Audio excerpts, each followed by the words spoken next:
C'est que j'ai l'impression d'être... Non mais de toute façon je vais pas sortir du cadre, je suis trop petite.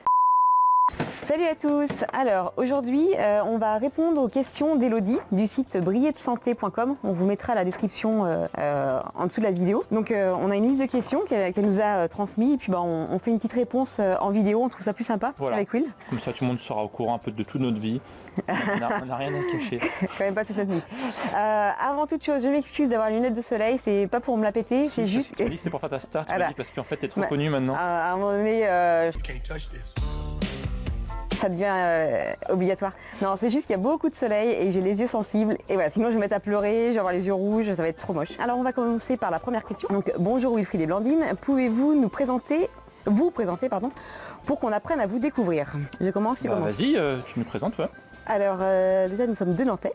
Donc, à Nantes il fait beau en fait. Il fait super beau. Beaucoup de gens disent qu'il fait pas beau. En fait, il fait super J'avais mis beau. mon gros pull ce matin, il faisait pas très chaud et en fait j'ai super chaud. Puis il y a une ligne de soleil. Ouais. Bref, nous sommes deux Nantais passionnés par la santé, le sport, le bien-être et donc ça passe aussi par l'alimentation.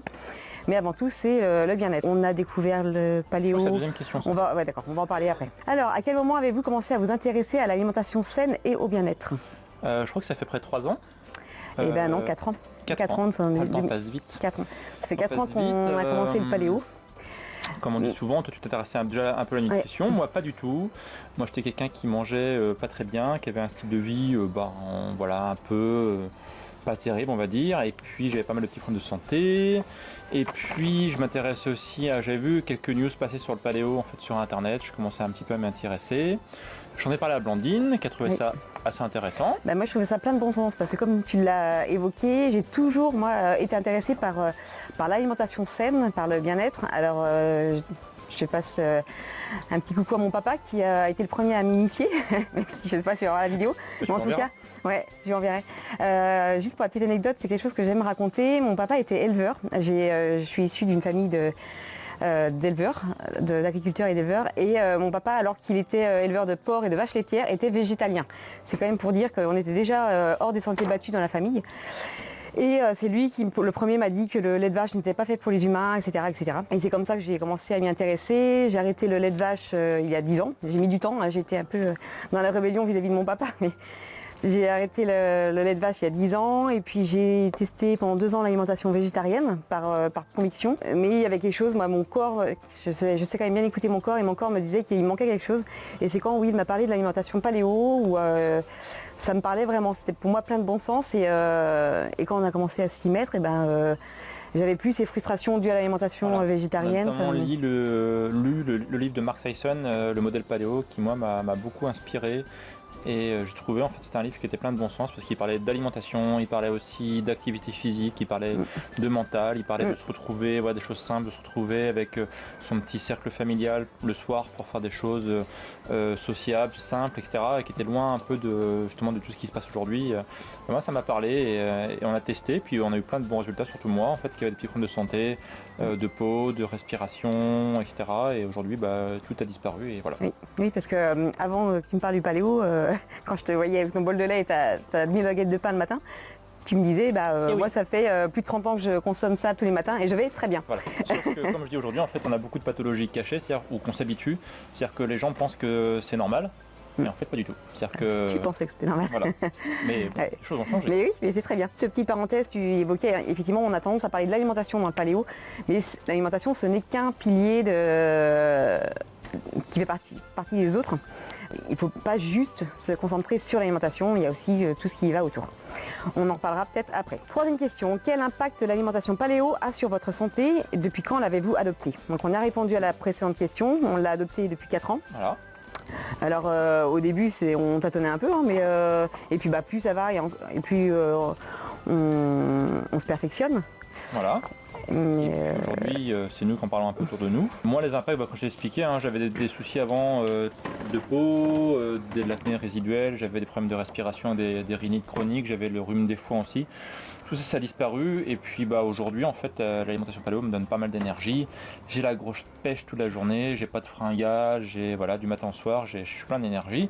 Et ça aide beaucoup à avoir une vie qui est cool, parce que c'est vrai que quand on est raplapla et que on a 10h30 avec une envie de se coucher, c'est pas top quoi. Donc voilà, aujourd'hui ça me donne beaucoup d'énergie et je communique autour de moi pour que les gens fassent la même chose. Tout à fait. Merci. Ouais, effectivement, j'ai eu moins d'impact sur ma santé puisque j'avais déjà une alimentation en conscience. Par contre, justement, vu que je sentais que avec l'alimentation végétarienne, il me manquait quelque chose, en adoptant une alimentation paléo et en réintégrant la viande, le poisson en plus grande quantité, j'avais plus de dynamisme, j'avais moins de coups de barre aussi après repas parce que je mangeais aussi du gluten un peu avant. Moins d'acné aussi, on a eu moins d'acné, on s'en est rendu compte et on s'en rend compte aussi maintenant quand il nous arrive d'en manger. On peut avoir quelques boutons qui arrivent, souvent dus au gluten. Éruption cutanée. Ouais. Et on a aussi le nez qui se bouche quand on en consomme. Donc plus de dynamisme, je l'ai dit. Ah, et moi il y a aussi quelque chose qui est assez important, c'est que j'ai une meilleure récupération quand je fais du sport et j'ai aussi beaucoup moins de problèmes tendineux. J'ai fait du sport à haut niveau et j'ai dû m'arrêter plusieurs fois, maintes et maintes fois, à cause de tendinites récurrentes. Et maintenant j'en ai plus du tout ça alors que je fais du sport encore quotidiennement. Et je ne suis... Parenthèse, la tendinite c'est une inflammation du tendon et donc c'est pas illogique que quand on mange une alimentation type industrielle, eh bien on ait souvent ce type de pathologie puisqu'en fait au final on a un corps qui est en mode inflammation, donc souvent on mange beaucoup trop d'oméga 6 par exemple et voilà, dès qu'on sollicite trop une partie de notre corps, en fait elle s'enflamme. Je sais plus qu'est-ce qu'il disait, j'aimais bien l'image, c'est un peu comme une forêt en fait qui est hyper sèche et la moindre allumette fout le feu, c'est un peu ça en fait quoi. Ouais. Donc moi c'est pareil, moi je fais du crossfit quasiment 5 jours par semaine et à part les courbatures qui sont normales, sinon j'ai jamais de problème tendineux, articulaires, musculaires, etc. Voilà. Et même quand on a des courbatures, elles sont, on se rend compte par rapport aux autres, elles sont moins intenses et elles durent moins longtemps que... Ouais. J'ai fait une vidéo justement là-dessus pour expliquer un peu les courbatures, je mettrai la référence sous celle-là. Et autre chose, moi je trouve aussi j'ai un meilleur sommeil. Non, un mieux-être aussi, oui. Moins de coups de mou, ce qu'on appelle le coup de mou. Plus vite sur la question. Oui, bref, voilà. Mais en tout cas, 4. Racontez-nous une journée typique dans votre assiette. Type ou typique? C'est typique, alors journée type, enfin bref. Type, ouais, je pense. Journée type. Moi journée type dans mon assiette, moi je commence en général le matin par une omelette. Voilà, donc pareil j'ai une omelette, une recette que j'aime bien que je mettrai sous la vidéo. Voilà, avec un café gras en général. Et puis le midi je mange en général de la viande blanche bio, donc souvent du poulet avec des légumes. Donc ça c'est en général après le crossfit, justement pour bien récupérer, avec un fruit en général pour dessert. Puis un café de nouveau pour finir le repas. Et le soir je mange végétarien en général, je mange plutôt léger. Ça peut être une soupe ou une salade en général, voilà. Mais le soir c'est très léger. Alors moi j'ai assez de mal à répondre à ce genre de questions. C'est pas... Oui. Non mais justement par rapport au matin, moi souvent ce que je dis c'est que ça ne me dérange pas de manger salé, au contraire. Le matin, j'essaye d'écouter mon corps justement. Je me dis de quoi j'ai envie là maintenant. Et souvent, j'ouvre le frigo, il y a un reste de salade, il y a un truc qui reste. Je mange ça ou des sardines, des œufs aussi. C'est vrai que les œufs, j'aime bien en consommer, souvent soit à la coque ou mollet. J'évite les œufs durs pour pas cuire le jaune, enfin pas trop cuire le jaune. Et sinon le midi, c'est pareil, selon mes envies, j'essaye de manger quand même plutôt de la viande, du poisson, enfin des protéines animales le midi, même si j'en ai eu le matin, mais vu pareil le soir j'ai plutôt un repas végétarien, enfin je mange pas de viande le soir. Et puis voilà, le soir plutôt léger. Ça aide justement aussi à bien dormir. Les gens qui se gavent le soir, ça entraîne une grosse digestion et la digestion en fait elle prend de l'énergie, elle demande beaucoup de ressources à notre corps et ça aide pas du tout à dormir. Alors que ça que moi en mangeant léger le soir, l'avantage c'est que je m'endors comme un bébé. Puis si le matin quand même j'aime bien un petit café gras si je mange pas trop à côté. Les gens vont dire c'est quoi un café gras? C'est quoi un café gras? Il y a références sous la vidéo, on a fait pas fait de vidéo dessus sur corps, mais on a un article sur. Mais dans ton article, je crois pas que tu mettes de jaune d'œuf dedans. Moi j'aime bien mettre un jaune d'œuf. Ta version. Ouais. Voilà, un petit café gras aussi de temps en temps. Alors, quel est votre petit déjeuner préféré? 5e question. Donc moi, comme j'ai dit, c'est omelette à la pomme. Donc c'est un mélange, en fait en général c'est entre 3-4 œufs, une pomme coupée en petits morceaux et avec un peu de chocolat en poudre. Et voilà. Alors moi, mon petit déjeuner préféré, j'en ai pas. Enfin, j'ai quand même mon café, j'aime bien. Et je sais que j'ai souvent des petits déjeuners riches en oméga 3 parce que j'ai souvent des bons œufs de ferme ou de l'avocat ou beaucoup d'oléagineux, amandes, noix, noisettes, etc. Des sardines aussi, j'aime bien les sardines le matin. Donc voilà, c'est le genre de petit déjeuner que j'aime bien. Et pour rebondir sur la 6e question qui arrive, quel est votre snack préféré? Eh ben, je dirais aussi pareil, moi beaucoup d'oléagineux, donc noix, amandes, avec du chocolat. Alors l'association oléagineux, donc noix en tout genre, chocolat à au moins 110% de cacao et fruits secs, alors là ça déchire sa mère, quoi. Alors ça c'est tip top. Et alors mis sur des petits mendiants là qu'on fait soi-même, ouais, j'en salive d'avance, tiens. Moi c'est mon snack préféré. Voilà. Et ou un fruit. Pareil, moi c'est oléagineux et fruits aussi. Ouais. Plutôt thé ou café? On a parlé beaucoup de café. Moi c'est café. Alors qu'on est en train de boire un thé. Moi c'est le café le matin et le midi et thé l'après-midi et le soir. Je me prends en général un thé pour le 4 heures et un thé le soir après le repas. Et voilà, donc ça fait 2 cafés, 2 thés par jour. Oui. Alors moi j'essaie de me limiter, j'aime le goût du café mais je me limite à un café par jour puisque 1 ou 2 maxi café par jour parce que ça m'excite pas mal et je suis déjà assez speed comme ça. Le thé j'évite, même si j'en ai un dans la tasse, mais j'évite parce que j'ai tendance à faire de l'anémie et donc je ne sais pas si vous le savez mais le thé empêche l'assimilation du fer. Donc je me dirige plutôt soit vers de la chicorée ou soit vers du rooibos, des tisanes. Pisse-mémé. Voilà, les fameuses pisse-mémé. Soit rooibos, tisane, etc. En tout genre, j'en ai plein mes placards. Plutôt salé ou sucré, 8e question. Alors moi je suis plutôt sucré le matin et après je suis salé en fait. Donc par exemple le soir je mange quasiment pas de sucre. Enfin même pas de fruits d'ailleurs le soir, c'est très rare. Mais voilà, par contre le matin j'aime bien commencer ma journée par une petite touche sucrée, donc c'est pour ça que mon omelette à la banane, à la pomme, j'aime bien. Alors c'est marrant parce que moi je suis plutôt l'inverse. Le matin j'aime bien, je suis plutôt salée en règle générale. Je me dirige plutôt vers du salé. Le sucré je le prends plutôt aux 4 heures en fait, au goûter. Ok. Fameux 4 heures. Ouais. Mais non, en règle générale je suis plutôt salée quand même. 9e question, 3 aliments que vous emporteriez avec vous sur une île déserte. Alors moi des pistaches, je suis un grand fan de pistaches. Qui est très bon pour la santé d'ailleurs, celui d'en passant. Quand elles sont pas salées, voilà, pas grillées. Voilà, comme tu dis. Pas grillées, pas salées. J'emmènerai, je pense, du curcuma qui est mon épice préférée. Et puis l'avocat que je mange souvent, si c'est un produit que je mange souvent. Donc voilà. Donc ce sera pistache, curcuma, avocat. Alors ouais, c'est compliqué parce que je me dis j'emporterais plutôt des poules.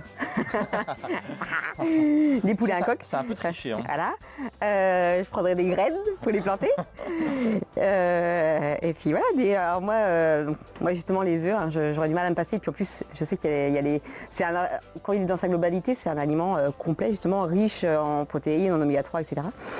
Donc je prendrais des poules. Ça peut être considéré comme un aliment. Un aliment vivant, ok. Bon. Je prendrais aussi des graines de cacaoyer pour pousser. Mais non, mais ça c'est triché. Je m'en fiche. Je m'en fiche. Le système. Voilà. Et puis avec notre survie pour pouvoir. Voilà, c'est ça. Et puis dans mes poches, je cacherais plein d'épices aussi. Non, mais ouais, c'est compliqué comme question quand même, parce que justement, nous on favorise on prône une alimentation tellement. C'est une question de style. Oui, quand même, j'aime pas. Non, mais c'est pour dire que c'est compliqué. Elle n'aime pas tes questions. Parce que on prône une alimentation riche et variée. Enfin, voilà. Non, c'est pas un aliment. Sinon, j'apporterais un livre de comment se nourrir à l'état sauvage. Voilà. Ça marche pas, tu triches encore une fois. Ouais, mais j'aime bien être en dehors des sentiers battus. Question suivante. Bref, 10e question. Quels sont vos rituels bien-être, matin et ou soir? Le matin, j'en ai pas trop. Ouais, non, j'en ai surtout le soir. Moi, en général, le soir, c'est tout simple, c'est me mettre au calme en fait avant de me coucher, en lisant dans mon lit en général une petite demi-heure, mais vraiment sans smartphone, lumière tamisée, et en général, le sommeil vient tout seul. Moi, je suis pas trop rituel pour l'instant, je vais essayer de travailler un peu dessus. Ça, je vais peut-être, on parlait de méditation, je vais peut-être m'y mettre un petit peu. Mais sinon, le rituel du matin, moi, c'est souvent le sport. En fait, c'est pas au lever directement, mais moi, j'aime bien faire le sport le matin, donc voilà. C'est ça un peu mes 2 rituels. Sport le matin et lecture paisible le soir. Alors moi, j'en ai plusieurs, justement. J'en ai plein, pas des... Parle-nous tes rituels là. J'en ai beaucoup en fait. Alors c'est pas institutionnalisé. Mais déjà, j'aime bien commencer le matin par, si on doit parler alimentation, par un grand verre d'eau. Je trouve que ça réveille, ça active la digestion, ça réveille l'organisme. Enfin, j'aime bien commencer par un grand verre d'eau. J'aime bien sourire aussi, sourire dans la glace. Non, mais c'est vrai, c'est agréable. Et essayez. Non, même pas, c'est devenu un rituel. Mais sourire dans la glace, en plus ça amène le sourire naturel en tout cas, même si on se force, il amène le sourire naturel. Pour bien démarrer la journée. Oui, et se dire qu'on est la meilleure, qu'on est la plus forte, qu'on va tout déchirer. Voilà, ça, et se dire qu'on a une chance phénoménale d'être en vie. Et ça peut paraître stupide et ça peut paraître idéaliste, mais pour moi en tout cas c'est quelque chose que j'ai vraiment intégré en moi. Donc ça fait partie de mes rituels, en tout cas du matin. Et j'aime bien aussi le sport le matin, faire du sport le matin. Le soir, alors moi pareil, j'aime bien me mettre au calme et j'ai les fameux kiffs du jour que je fais déjà depuis au moins 5-6 ans. Si vous ne connaissez pas, on mettra pareil l'article Bimove sous la vidéo. J'en ai déjà plusieurs carnets de kiffs. Alors vite fait, c'est se concentrer sur sa journée et des moments heureux qu'on a eu dans la journée. Alors ça peut être des tout petits moments. Là je pensais tout à l'heure en venant, j'ai entendu un sketch, oui j'écoute les chansons dans ma voiture. J'ai entendu un sketch c'est toi qui m'a fait mourir de rire. J'ai rigolé, je me suis dit tiens ça va faire partie de mes kiffs ce soir parce que j'ai ri de ma voiture. Un sketch de Selig, les premières inventions, il aurait aimé faire partie. Et il raconte notamment l'invention du lait. Il faut avoir l'esprit tordu pour voilà. Le lait et puis l'andouillette aussi. C'est très drôle. Faudrait regarder. Ça, ici je suis avec mon fils, des proches, j'aime leur faire des câlins parce que je suis très tactile, j'aime faire des câlins, des bisous, leur dire que je les aime. Et voilà, ça fait partie de mes rituels bien-être, puisque le bien-être psychologique est tout aussi important, même sûrement plus important que le bien-être physique. Donc ça fait partie de mes rituels bien-être du matin, soir, journée en règle générale. 11e et dernière question. Quel conseil donneriez-vous pour avoir une vie saine et heureuse ? Allez voir le site Bimove. C'est notre chaîne YouTube. Non, mais moi je dirais essayer de prendre soin de ces 4 piliers dont on parle souvent effectivement. Non, on les a pas dit justement. Alors, quels sont les 4 piliers ? L'alimentation, le sommeil, l'activité physique et le mental. Pour moi c'est comme une chaise. Si on enlève un pilier, on se casse sa figure. Là aussi j'ai fait une vidéo sur le sujet, je vous invite à aller la voir, je mettrai une référence sous la vidéo. Et se dire est-ce que je mange suffisamment sain, est-ce que je fais attention déjà à ce que je mange, c'est-à-dire avant de manger sain, faire attention déjà c'est important, de se poser des questions sur ce qu'on met dans son assiette. Savoir l'origine, si c'est bon, si c'est mauvais, etc. Savoir si on a assez bougé dans la journée, si on a assez assez transpiré, se dire est-ce que j'ai transpiré aujourd'hui ou est-ce qu'au moins j'ai bougé un peu mon corps. Faire attention à son sommeil aussi, en prendre soin, donc c'est-à-dire comme on disait, pas se coucher forcément trop tard, se mettre un peu au repos avant pour pas emmener les problèmes dans le lit, parce que mine de rien c'est vrai que si jamais on se couche avec le smartphone et les mails, on va se poser plein de questions, ça va tourner dans la tête et ça peut nous empêcher de dormir. Justement, les kiffs du jour pour finir une journée, c'est vraiment tip top parce que finit sur et là c'est la partie fondamentale. On finit en fait sur les points positifs de la journée. C'est ça. Faire des kiffs le soir justement, c'est se retrouver avec soi-même, avec ses proches. Parce que moi je sais, je l'ai fait principalement avec mon fils. C'est parler que des belles choses dans la journée et on en trouve tout le temps, même quand on a une journée pourrie. Même quand on a une journée de merde, on trouve toujours des belles choses. Et justement, c'est un exercice à faire et plus on le fait et plus on en trouve. Et moi, quand à la base c'était 3 kiffs par jour, moi ça m'est arrivé d'en avoir 17 des kiffs dans la journée et encore je me suis restreint. Mais oui, en fait des petits bonheurs on en a partout et c'est bien de se concentrer là-dessus le soir mais au quotidien aussi. Et là, les kiffs sont issus d'un livre, je crois. Qui s'appelle 3 kiffs par jour de alors son nom c'est Savant-Schreiber puisque c'est la cousine de David Savant-Schreiber et c'est Florence, je crois. Florence Savant-Schreiber. Donc voilà, si vous avez l'occasion de le lire, lisez-le. Alors moi, pour rebondir sur cette question, pour étayer tes propos.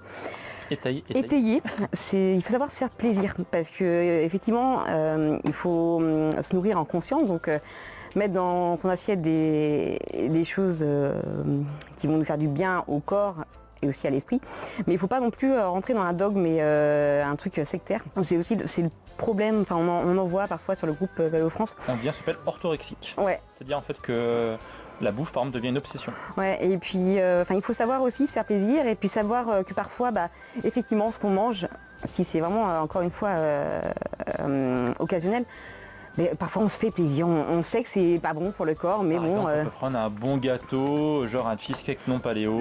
Ah, Moi, si c'est mon vraiment... kiff, par exemple, j'adore le cheesecake et j'aime bien la version paléo, mais j'aime bien aussi la version non paléo. Et franchement, si je suis invité à un repas de famille, en famille ou chez des amis, ben s'il y en a, je vais pas me dire bah non je vais pas en prendre parce que c'est pas paléo. Ouais, Je vais me prendre un morceau, je vais prendre du plaisir. Peut-être que ça va me faire un petit truc au bide parce que voilà, sûrement ce sera très sucré et qu'il y aura du gluten. Mais après j'ai aussi eu du plaisir mental à le manger. Et tant que ça reste exceptionnel, par exemple, je sais pas moi, 1 à 2 fois par semaine et que c'est pas la base et que vous en mangez pas, l'exception ne devient pas la règle ne devient pas l'exception. C'est ça hein. Non, c'est que l'exception qui ne devient pas la règle. Eh bien c'est bon. C'est ça, tout à fait. Donc voilà, avoir une vie saine et heureuse, c'est savoir se faire plaisir tout en ayant conscience des choses. Puis voilà, comme tu disais, bouger sans pour autant aller courir un marathon tous les 4 matins. C'est avoir une activité physique, c'est savoir aussi se reposer, savoir... Justement, les extrêmes sont jamais bons, donc aussi bien dans l'assiette que dans notre corps, que partout en fait, que même dans nos pensées. Savoir faire du sport mais se reposer aussi, savoir voir du monde mais aussi s'isoler et être avec soi-même. Ah voilà. J'espère qu'on a répondu à tes questions, Elodie. Ouais. Du coup on a pas mal papoté. Ouais, je sais pas combien de temps on a fait de vidéo, mais c'est vrai qu'on pourrait encore en papoter 3 fois ça. En tout cas, merci de nous avoir suivis jusque là si vous êtes encore là. Nous on vous retrouve très bientôt pour de prochaines vidéos. N'hésitez pas à vous abonner à notre chaîne YouTube. On publie une vidéo comme celle-ci, après 2-3 par semaine. Donc voilà, c'est temps-ci il y a pas mal. Nous on se retrouve bientôt pour de prochaines vidéos et on vous dit salut. Salut.